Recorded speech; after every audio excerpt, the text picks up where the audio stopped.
මෙවර භෞතික විද්‍යා ප්‍රශ්න පත්‍රයේ හරි අපූර්ව ප්‍රශ්නයක් තියෙනවා. දැන් මේකට උත්තරේ ඇත්තටම මා දන්නේ නැහැ. හැබැයි දීලා තිබෙන උත්තරේ පිළිගන්නත් බෑ. අපි බලමු මොකද්ද මේ ප්‍රශ්නය කියලා. දැන් මේ ගැටලුව තමයි 6 වෙනි ප්‍රශ්නයේ C කොටසේ 7 වෙනි කොටස.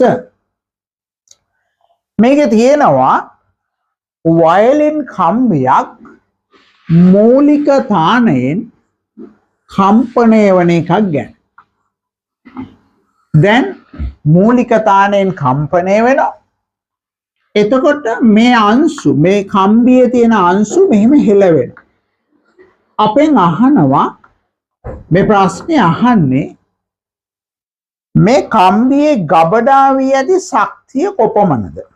මම රිසෝස් බුක් එක වල බැලුවා අපේ සිලබස් එකේ අපි කොහේ හරි මේක උගන්වන්න තියනවාද කියලා. මෙහෙම එකක් උගන්වන්න නැහැ. ඉතින් කොහේ හරි කවුරු හරි ගුරුවරයෙක් උගන්වනවා නම් අනේ කියලා දෙන්න. මම දන්නෙත් නැහැ මේකේ උත්තරේ ගන්න. හැබැයි මේ බලන්න ස්කන්ධයේ M අංශුව විස්තරය ඒවන සරල අනුවර්තී චලිතයක යෙදෙනවා නම් ඒ අංශුවේ ශක්තිය E සමානයි භාගයයි mv වර්ගය. මේ v උපරිම වේගය ඒක තව දුරටත් අපිට ලියන්න පුළුවන්. මේ වේගය කියන්නේ ඔමේගා a.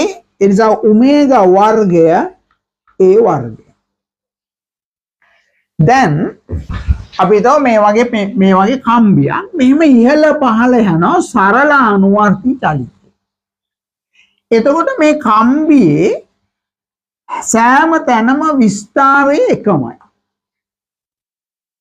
එතකොට මේ කම්බියේ විස්තරය එකම නම් දැන් මේ කම්බියේ ශක්තිය අපෙන් ඇහුවොත් අපිට ලියන්න පුළුවන් මේ කම්බියත් අපි ගත්තොත් මේ වගේ ස්කන්ධ ගොඩකින් හැදිලා තියෙනවා.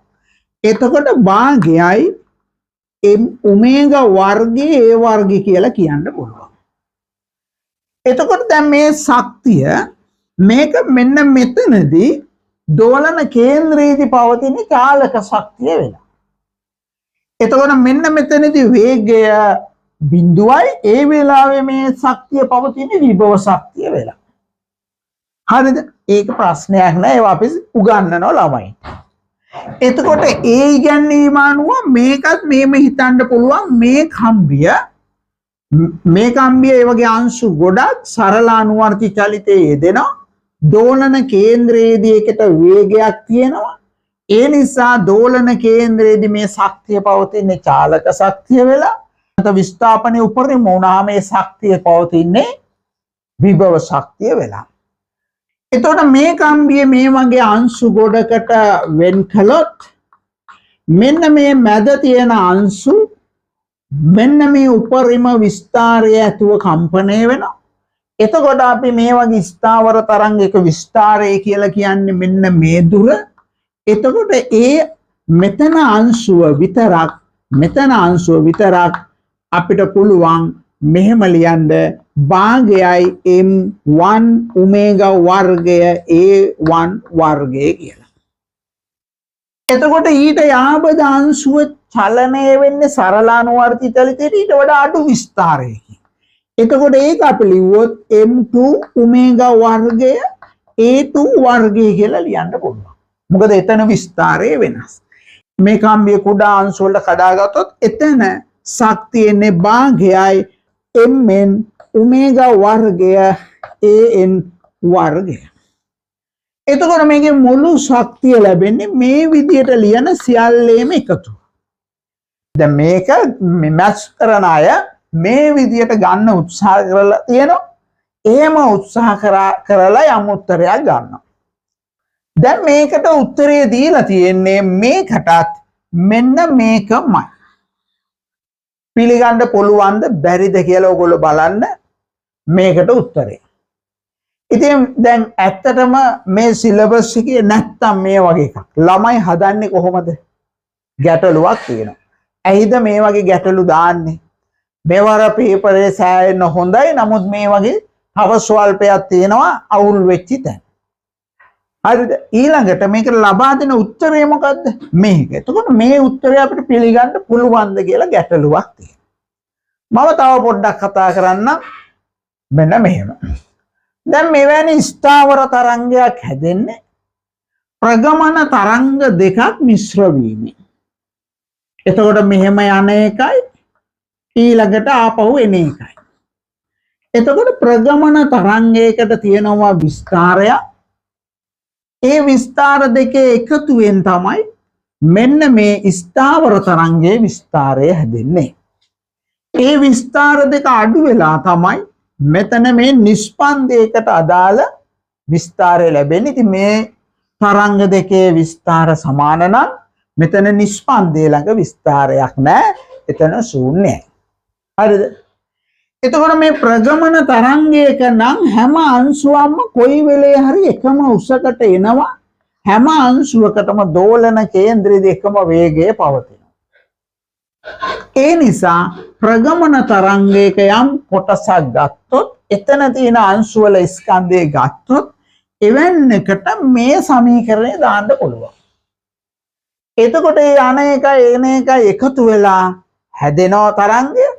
හැදුනහම අපිට ඒ විදිහට හිතලා මේක ශක්තිය ගන්න පුළුවන්. එම ගත්තොත් එන්නේ මේ උත්තරේ නෙමෙයි. හරිද? එයාලා දීලා තියෙන උත්තරේ නෙමෙයි එන්නේ. එතකොට දැන් මේක දක්ෂ මැච් කරපු ළමෙක් මෙවැනි අවකලන වගේ ක්‍රමයකින් උත්තරේ ගන්නවා. එයාට එන්නේ මේක නෙමෙයි. එතකොට තවත් හොඳට කල්පනා කරන ළමයි මේ ප්‍රගමන තරංග ඇසුරෙන් උත්තරේ ගන්න හදනවා. ඒත් මේක නෙමෙයි. නමුත් දැන් මේ ප්‍රශ්නේ දාපු කෙනා කියන්නේ මෙන්න මේක තමයි උත්තරේ. මේක සිලබස් එකෙත් නෑ, ගුරුවරු දන්නේත් නෑ, ඒතර ළමයි දන්නේත් නෑ. මේක දාපු කෙනා විතරයිද කොහෙද දන්නේ? අනේ ඉතින් මේ වගේ විකෘති වැඩ කරන්න එපා. මේකට උත්තරේ නෑටි අපිට කියලා දෙන්න. මට නම් මේක පේන්නේ බොරුවක්. ප්‍රශ්නේ මේකට උත්තරේ මේක බොරුවක්. ඒතර මේ බොරුවද අපි ළමයිට දිගට උගන්වන්න ඕනේ. ඉතින් බොරු උගන්වන්න බෑ. ඉතින් මම ඉල්ලා සිටිනවා මේකට සාධාරණ විසඳුමක් ලබා දෙන්න. පේපර් බලනකොට යම් ළමයේ කල්පනා කරලා උත්තරයක් ලියනවා මේ බොරු උත්තරේට ඒක පිළිගන්න බෑ. ඒකට ලකුණු දාන්නේ කොහොමද හිතට එකඟව? මට නම් ඒක කරන්න බෑ. ඉතින් මම මේ ප්‍රශ්නය විභාග කොමසාරිස්තුමියට අධ්‍යාපන ඇමතිතුමියට දන්වන්න බලාපොරොත්තු වෙනවා. මේ වගේ ඒවා දැන් අඩුයි. ඉස්සර විකෘති ප්‍රශ්න ගොඩයි. නමුත් දැන් මෙහෙමත් අඩු කරගන්න පුළුවන් වුණොත් හොඳයි.